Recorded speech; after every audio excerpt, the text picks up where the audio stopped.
Shri welcome to my YouTube channel అనగనగా ఐర్లాండ్లో. ఇవాళ మిమ్మల్ని ఎక్కడికి తీసుకెళ్తున్నానో తెలుసా? మనం సమ్మర్లో ఎక్కడికి వెళ్ళినా వెళ్ళకపోయినా బీచ్కి అయితే వెళ్తాం కదండి.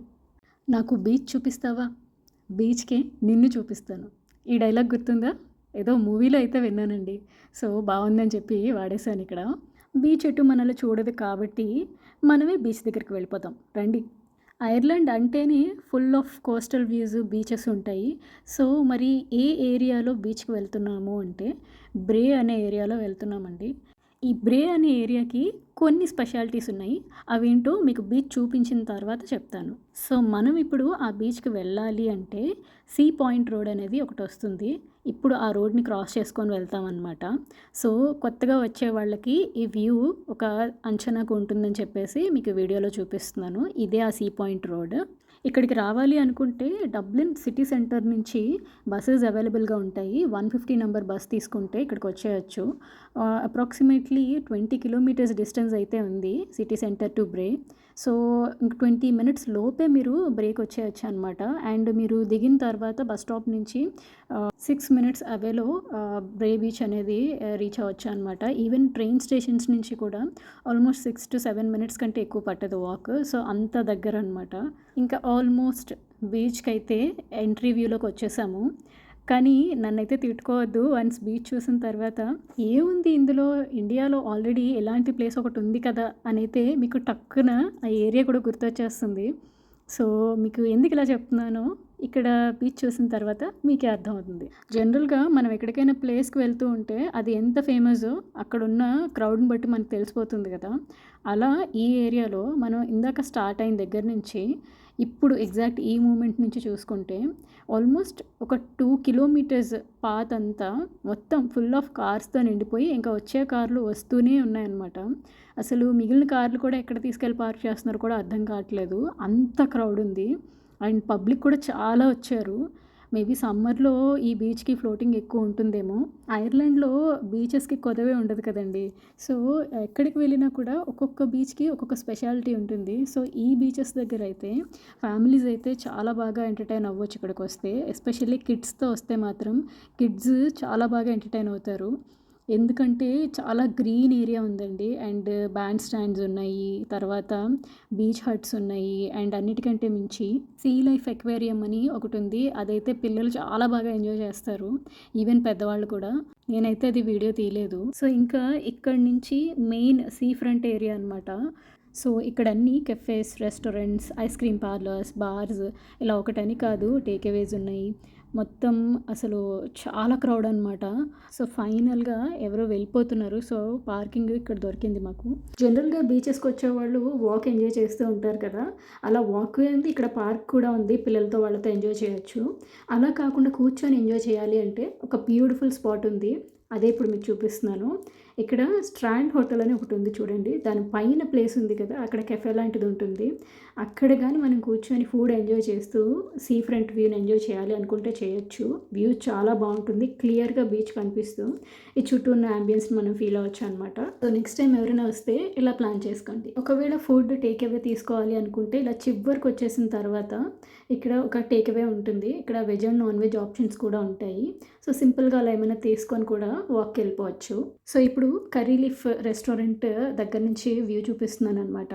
అదేనండి ఇందాక మీకు వ్యూ పాయింట్ చెప్పాను కదా, స్ట్రాండ్ హోటల్ పైనని, అదే అనమాట. ఈ కింద ఈ స్ట్రాండ్ హోటల్ అండ్ వైల్డ్స్ అనేవి రెండు ఉంటాయి. ఆ పైన నేను చెప్పిన రెస్టారెంట్ ఉంటుంది, చూడడానికి కెఫేలా ఉంటుంది అనమాట. సో చూడండి ఎంత క్రౌడ్ ఉంటుందో. ఇది ఏ టైంలో వచ్చినా కూడా ఎప్పుడు ఫుల్గానే ఉంటుందన్నమాట.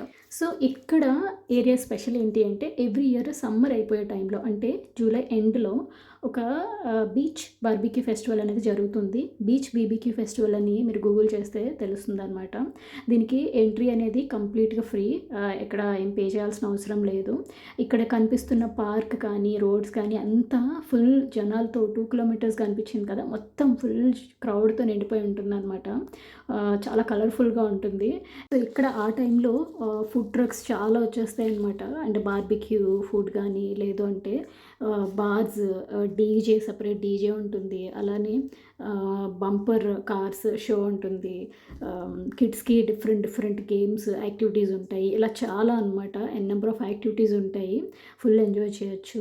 కొన్నిటికి మాత్రం గేమ్స్ లాంటి వాటిలకి, కొన్ని షోస్ లాంటి వాటిలకి రిజిస్ట్రేషన్స్ ఉంటాయి. సమ్ టికెట్స్ ఎంతో సమ్ ప్రైజ్ ఉంటుంది. అది మనం గూగుల్‌కి వెళ్ళి చెక్ చేసుకుంటే మనం రిజిస్టర్ అయ్యి తెలుసుకోవచ్చు. ఇంకా టైం ఉంది. ఈ మంత్ 30th వరకు ఇంకా ఈ ఫెస్టివల్ జరుగుతూనే ఉంటుంది. బ్యాంక్ హాలిడే అయ్యే వరకు. సో, నేనైతే ఆ ఫెస్టివల్ స్టార్ట్ అయ్యే ముందు ఇక్కడికొచ్చాననమాట. సో, నేను స్టార్టింగ్‌లో చెప్పాను కదా! బ్రే ఏరియాకి కొన్ని స్పెషాలిటీస్ ఉన్నాయని. వాటిల్లో ఈ ఫెస్టివల్ అనేది ఒకటి. అది కాకుండా ఈ ఏరియాకి కాస్ట్ ఆఫ్ లివింగ్ చాలా ఎక్కువ. సో, ఐర్లాండ్‌లో రిచెస్ట్ ఏరియాస్‌లో ఇది కూడా one of the richest area అనమాట. సో, అదొక స్పెషాలిటీ ఏరియాకి. సో, కంపేర్ చేసుకుంటే మిగిలిన ఏరియాస్‌లో కంటే ఇక్కడ 2-3 టైమ్స్ ప్రైజెస్ అనేవి ఎక్కువగా ఉంటాయి. బీచ్ ఎంట్రీ వ్యూకొచ్చేసాం చూసారా? ఇక్కడ ఏమని రాసారంటే ప్రతిసారి మనం ఇక్కడి నుంచి బయటికి వెళ్ళేటప్పుడు 3 ప్లాస్టిక్ వేస్ట్‌లని తీసుకెళ్ళమంటున్నారనమాట. ఎందుకలా చెప్తున్నారంటే, మనమే క్యారీ చేస్తాం కదా! కోక్స్ అని, చాక్లెట్స్ అని, ర్యాప్స్ ఏవో ఒకటి వాటిల పైన మనం తీసుకొచ్చి క్యారీ చేసేదే. అక్కడ పడేయకుండా మనల్ని తీసుకెళ్ళమని చెప్పడం అనమాట. మనల్ని తీసుకెళ్ళడం అంటే మనతో పాటు తీసుకెళ్ళడం కాదు. అక్కడ డస్ట్‌బిన్స్ ఉంటాయి ఆబ్వియస్‌లీ. సో, వాటిల్లో మనం డంప్ చేసేసి వెళ్ళిపోవచ్చు. సో, ఇక్కడ బీచ్‌ని అలా మెయింటైన్ చేస్తున్నారు. అయితే ఇక్కడ మీరు చూస్తున్నారు కదా! మొత్తం పెబుల్స్‌తో నింపేశారు. లేయర్స్ లేయర్స్ లాగా పెద్ద సైజు నుంచి మనం ముందుకు వెళ్ళే కొలది చిన్న సైజ్ పెబుల్స్ ఉంటాయి. సో, వీట్లి వల్ల ఏమవుతుందంటే మనం జనరల్‌గా బీచ్‌కెళ్ళాము అంటే శాండ్ అంటే బేర్ ఫూట్‌తో ఇసుకలో మనం నడుచుకుంటూ ఎంజాయ్ చేయొచ్చు కదా! ఇక్కడ అలా ఉండదు. మొత్తం పెబుల్స్ ఉంటాయి. దానివల్ల ఏమవుతుందంటే బేర్ ఫూట్‌తో నడవడం చాలా కష్టం. గుచ్చుకుంటున్నట్టు ఉంటుంది. అంత ఫ్లెక్సిబుల్‌గా ఉండదు. స్మూత్‌గా అయితే ఉండదు. దానికి తోడు ఇక్కడ చూడ్డానికి సమ్మర్‌లా ఉన్నా కూడా విండ్ అనేది చాలా కూల్ బ్రీజ్ లాగా ఉంటుంది. సో, అంత చలి ఫ్రీజింగ్‌లాగా అనిపించేటప్పుడు కూడా ఆహ్, ఆహ్, బేర్ ఫూట్ డైరెక్ట్‌గా అలా పెట్టినప్పుడు కింద గుచ్చుకుంటూ ఉంటే ఇంకొంచెం డిస్కంఫర్టబుల్‌గా ఉంటుంది.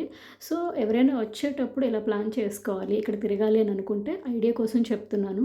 సో, షూస్‌తోనే మనం నడవాల్సి ఉంటుందనమాట. సో, అలా కంఫర్టబుల్ షూస్ వేసుకొని రండి. So, starting water level start అయిన దగ్గర ఇలా ఉంటుందనమాట. చిన్న చిన్న పెబుల్ స్టోన్స్ ఉంటాయి. సో, ఇవే గుచ్చుకుంటాయనమాట. సో, అందువల్ల మనం షూస్‌తో దిగితే షూస్ తడిచిపోయి పాడైపోతాయి. సో, మనం దిగాలి అంటే కాళ్ళకి కొంచెం పెయిన్‌ఫుల్‌గా అనిపిస్తుంది.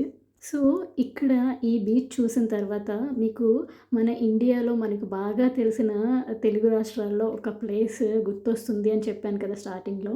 సో, మీకు ఆల్రెడీ గుర్తొచ్చే ఉండాలి. ఈ ఏరియా చూస్తే మనకి వైజాగ్‌లో ఋషికొండ బీచ్‌లా అనిపించట్లేదు. సేమ్ ఇలానే ఉంటుందండి. కాకపోతే అక్కడ శాండ్ ఉంటుంది. ఇక్కడ పెబుల్స్ ఉన్నాయి. అంతే డిఫరెన్స్. సో, ఇలానే ఉంటుంది. కొంచెం ముందుకి గానీ, వెనక్కి గానీ వెళ్తే మళ్ళీ రాక్స్‌లా ఉండి అలా ఉంటుంది. సో, ఆల్మోస్ట్ నాకైతే అక్కడ వైజాగ్ బీచ్‌లో ఎంజాయ్ చేసినట్టే అనిపించింది. మీరు ఈ బీచ్ వీడియో చూసినంత సేపు ఓన్లీ బీచ్ కనిపిస్తుంది గానీ, దాని లోపలికి ఎవరైనా వెళ్తూ స్విమ్ చేయడం అలా కనిపించలేదు చూసారా? ఎందుకంటే స్విమ్మింగ్ చేసే వాళ్ళకైతే ఇది పనికిరాదు. జస్ట్ చూస్తూ వాక్ ఎంజాయ్ చేయొచ్చు. డాగ్స్‌ని వాక్‌కి తీసుకురావచ్చు. అలో చేస్తారు. అయితే ఈ బీచ్ ఎంత మోసం చేస్తుందంటే మనం ఒకవేళ ఆడుకోవడానికని అలా లోపలికి వెళ్ళామనుకోండి, ఎంత లోపలికి వెళ్ళినా కూడా ఫ్లాట్‌గానే అనిపిస్తుంది. జస్ట్ ఫీట్ అలా తడిచినట్టే ఉంటుందనమాట. సో, దీనివల్ల రిస్క్ అంచనా వేయలేము. సో, ఐర్లాండ్‌లో అదర్ బీచెస్‌తో కంపేర్ చేసుకుంటే ఈ ఒక్క బీచ్‌లోనే హై రిస్క్ కేసెస్ అనేవి రిజిస్టర్ అయ్యాయంట. అంటే దాన్ని బట్టి అర్థం చేసుకోవచ్చు. సో, లోపలికి వెళ్ళకపోవడం మంచిదనమాట. సో, ఇదండి బ్రే బీచ్. ఈ బ్రే బీచ్ ఒక్కటే కాదండి. చాలా బ్యూటిఫుల్ ప్లేసెస్, ఫేమస్ ప్లేసెస్ ఉన్నాయి. నేచర్‌కి దగ్గరగా ఇష్టపడే వాళ్ళ కోసం అయితే చాలా సీనరీ ప్లేసెస్ కూడా ఉంటాయి. సో, అన్నీ మంచి బ్యూటిఫుల్ ప్లేసెస్ ఉన్నాయి కాబట్టి ఇక్కడ చాలా ఫేమస్ మూవీస్ తీశారండి. ఆ మూవీస్ గురించి చెప్పాలి అంటే 'బ్రేవ్ హార్ట్', 'ఎగ్జాలిబర్', 'ద ట్యూబర్స్' తర్వాత 'వికింగ్స్' ఇలా చాలా అంటే చాలా మూవీస్ తీశారు. అంత బావుంటుంది ఏరియా. సో, డబ్లిన్ నుంచి అంత ఎక్కువ డిస్టెన్స్ ఏం లేదు కాబట్టి ఎవరైనా వీకెండ్స్‌లో ఎంజాయ్ చేయాలి అనుకుంటే ఇటొచ్చి ఎంజాయ్ చేయొచ్చండి. సో, ఇప్పుడు ఆల్మోస్ట్ ఈవినింగ్ 8 8:30 అవుతుంది.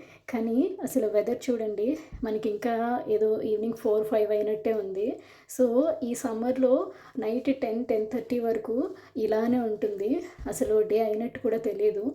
సో, ఇవండి బ్రేలో నేను చూసిన బీచ్ అండ్ విశేషాలు. మీకు ఈ వీడియో నచ్చినట్లయితే please don't forget to subscribe my channel, like, share, comment. Thanks for watching. Bye.